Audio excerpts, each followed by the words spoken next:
Como é que vocês estão? Todos bem, todos felizes, todos contentes, todo mundo alegre e saudável? Eu espero que sim! Aqui está seu professor de história, Rogério Ataíde, hoje. Havana, Havana. Eu acabei de dar um spoiler sobre o tema do Quer Que Desenhe de hoje. Nesse episódio vamos tirar todas as dúvidas sobre a Revolução Cubana. Além de dar spoiler, também vou dar umas 2 dicas incríveis. Se liga aí. Na descrição temos 2 links. Um com um mapa mental em alta qualidade para você baixar e estudar quando quiser. E no outro link você consegue um descontão para assinar o Descomplica e continuar estudando com a gente. Não dá mole não, hein? Não perde essa oportunidade. A vaga dos seus sonhos está mais perto do que você imagina. E aí, todo mundo pronto? Vamos começar? Para chegar à Revolução Cubana, a gente precisa começar pela independência de Cuba. Tudo começou numa ilhazinha chamada Ilha de Cuba, que era uma colônia espanhola. Só que ela foi a última colônia da Espanha a se tornar independente no fim do século XIX. E essa independência foi fruto da Guerra Hispano-Americana em 1898, uma guerra forjada pelos Estados Unidos que acusou a colônia espanhola de ter afundado um de seus navios com uma mina aquática. Veja só. Por causa da superioridade bélica dos Estados Unidos, já naquela época a coroa espanhola perdeu a guerra e com isso também perdeu as ilhas do Havaí. Os Estados Unidos aproveitaram para declarar a independência da Ilha de Cuba. Logo depois, os Estados Unidos ocuparam militarmente a ilha e conseguiram aprovar a chamada Emenda Platt, em 1903, bem como a concessão do território de Guantánamo. Esta Emenda Platt concedia o direito dos Estados Unidos intervirem militarmente na ilha de Cuba todas as vezes que considerassem que seus interesses econômicos estavam sendo afetados. Além disso, restringia as relações comerciais de Cuba com os outros países. E veja só, essa Emenda Platt era a emenda à Constituição de Cuba, hein? Ao mesmo tempo, as melhores terras da ilha de Cuba foram reservadas para as empresas norte-americanas desenvolverem seu agronegócio. Esse fato foi um forte abalo na soberania de Cuba, levando seus cidadãos à miséria e impedindo o desenvolvimento do país recém-independente. Assim começam os primeiros movimentos revolucionários de Cuba após a independência, e eles, claro, são movimentos de cunho nacionalista. Estes movimentos desejavam alcançar o poder tendo um presidente que defendesse os interesses cubanos, e não apenas um governante alinhado aos interesses dos Estados Unidos. Temendo que os nacionalistas chegassem ao poder em 10 de março de 1952, o então presidente Fulgêncio Batista deflagra o golpe e implementa a ditadura em Cuba. Só que os militantes não deixaram isso barato, não. No ano seguinte, em 26 de julho de 1953, Fidel Castro e seus homens promoveram um assalto ao quartel de La Moncada, com o objetivo de roubar armas e fortalecer o movimento armado que tentaria derrubar a ditadura Fulgêncio Batista. O assalto foi um grande fracasso. Muitos revolucionários foram mortos e outros presos e até torturados. Fidel, apesar de ter conseguido escapar, foi preso, julgado e condenado no dia seguinte, sendo enviado ao exílio no México. O julgamento de Fidel é considerado seu primeiro discurso, porque, como ele era advogado, ele fez sua própria defesa. Seu discurso foi intitulado de A História Me Absolverá.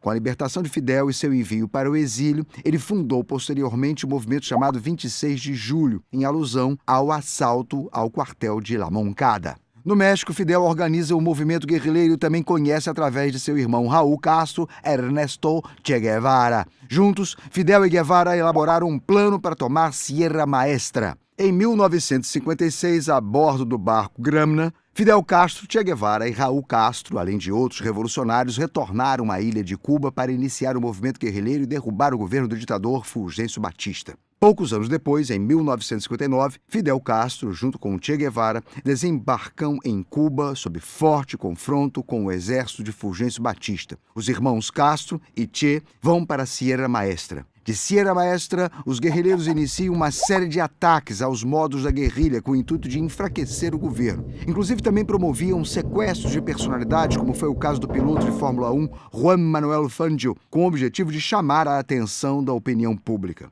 O movimento agrupado em Sierra Maestra ganha adesão dos camponeses, já que Cuba era cedida a grandes latifundiários. Em 1º de janeiro de 1959, então, ocorreu a tomada de Havana. Fulgêncio Batista foge e é consagrada a Revolução Nacionalista. Daí é formado um governo que tem por prioridade atender às necessidades e aos interesses do povo cubano. Em 1961, Fidel Castro se tornou primeiro-ministro e promoveu grandes reformas: a nacionalização da economia, a alfabetização toda da ilha, a reforma agrária e a nacionalização dos bancos. Ainda em 1961, na Conferência dos Estados Americanos, em Punta del Este, o governo dos Estados Unidos expulsa a delegação cubana da conferência. Com isso, houve uma aproximação com um bloco liderado pela União Soviética. Ao passo que Cuba e a União Soviética se aproximavam, o governo Kennedy dos Estados Unidos resolve contra-atacar, patrocinando contra-revolucionários cubanos treinados e fortemente armados pela CIA, com o objetivo de derrubar o governo de Fidel. A tentativa de derrubada do governo de Fidel Castro aconteceu na invasão da Baía dos Porcos. Esta é a primeira grande derrota dos Estados Unidos. Com isso, para que houvesse fortalecimento e proteção de Cuba, Fidel Castro declarou que, a partir daquela data, Cuba era um país comunista. Além disso, fundou o Partido Comunista em Cuba e ingressou em seguida no Bloco Socialista.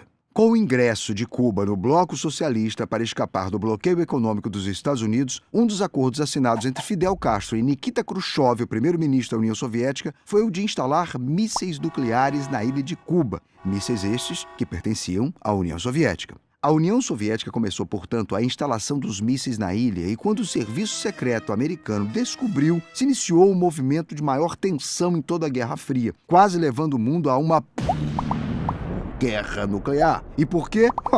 Veja só, os Estados Unidos fizeram um bloqueio naval a Cuba em outubro de 1962. Esse fato conduziu os governos a uma tensão de quase dispararem um contra o outro seus mísseis nucleares, ainda mais levando em consideração a proximidade de Cuba com os Estados Unidos. Acontece que a União Soviética argumentou que a instalação dos mísseis na ilha de Cuba veio em retaliação à instauração de uma base de mísseis nucleares da OTAN na Turquia. Após 13 dias de intenso conflito, os governos dos Estados Unidos e da União Soviética entraram em um acordo. Os soviéticos retirariam os mísseis de Cuba e, em contrapartida, os norte-americanos respeitariam o governo de Fidel, de modo que não tentariam mais invadir Cuba, retirando seus mísseis nucleares da Turquia. É aí que esse período ficou conhecido como Crise dos Mísseis. Inclusive, muito importante quando a gente estuda o período de Guerra Fria, tá?